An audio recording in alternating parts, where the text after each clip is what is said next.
Ayan po, oh. Grapes. Ano? Madilim? Green. Green nga. O, mag-model ka. Tapos andyan yung mga wine. Iba-iba. So, andyan po si tagapagmana. Hey! Tapos, andito po kami. O, diba? Tapos, ayan. Dito po tayo sa Gapos, Grapes Farm. Dami pong flavors. Ito, blueberry. Tapos, mangustin. Tapos, grapes. Ito, blueberry. Guyabano. Ito, masarap. Ayan. Grapes. Tapos, ito, grapes pa rin. Mangustin. Bugnay. Ay, may bugnay sila flavor. Oh. Ito, patis.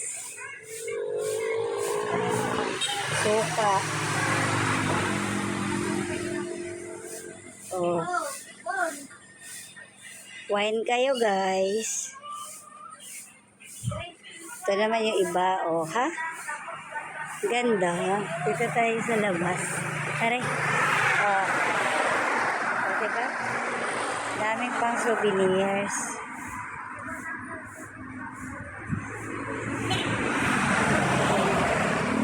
Parang kamatis. Great.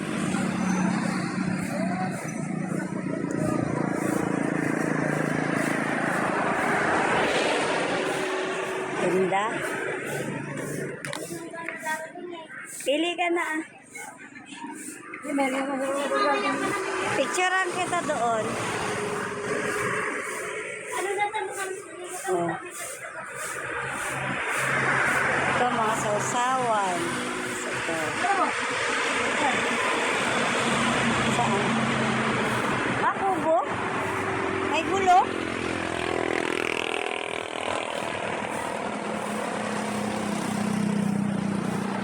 Sarap niya ito.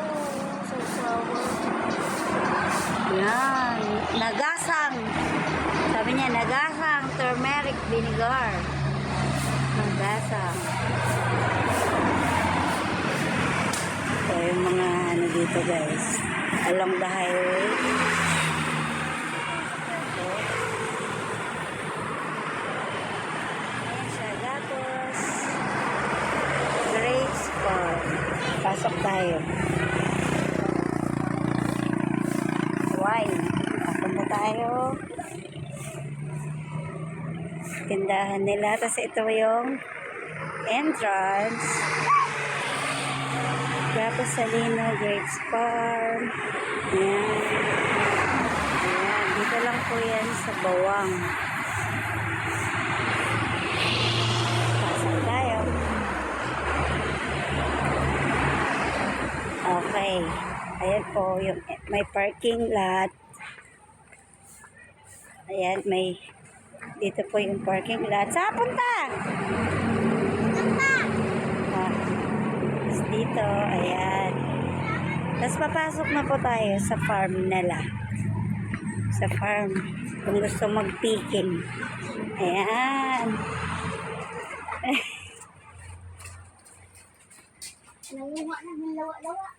Ay, Diyos ko, itong mga batang to, iba yung ay, ginagawa yung lawa-lawa. Ayan. Na-harvest na po kasi lahat ng bunga kasi pinakyaw na. So, ganito po. Napakyaw na lahat ng harvest nila. So, every 3 months po, nag-harvest sila ng grapes. And ngayon, ano siya, wait lang po ng 3 months ulit. So, bago mag-harvest.